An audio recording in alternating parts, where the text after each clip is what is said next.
Class 8 subject history chapter 2 আঞ্চলিক শক্তির উত্থান। এই অধ্যায় থেকে কিছু প্রশ্ন উত্তর আলোচনা করব, সেগুলো দেখে নেওয়া যাক।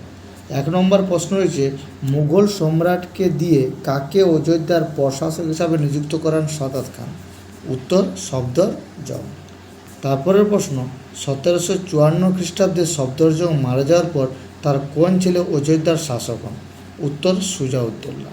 তারপরের প্রশ্ন, 1717 খ্রিস্টাব্দে দিল্লির কোন মুঘল সম্রাট একটি আদেশ বা ফরমান জারি করেছিলেন? উত্তর ফারুকশিয়ার। তারপরের প্রশ্ন 4 নম্বরে, কত খ্রিস্টাব্দে সিরাজউদ্দৌলা বাহিনী ব্রিটিশদের হারিয়ে কলকাতা দখল করে? উত্তর 1756 খ্রিস্টাব্দের 20 জুন। তারপরের প্রশ্ন, সিরাজউদ্দৌলা কলকাতার কী নাম দেন? উত্তর আলীনগর। তারপরের প্রশ্ন, পলাশী যুদ্ধ কোন সময় হয়েছিল? উত্তর 1757 খ্রিস্টাব্দের 23 জুন। তারপরে প্রশ্ন, 1760 খ্রিস্টাব্দে মির্জাফরকে সরিয়ে কাকে কোম্পানি বাংলার নবাব পদে বহাল করে? উত্তর মীর কাসিম।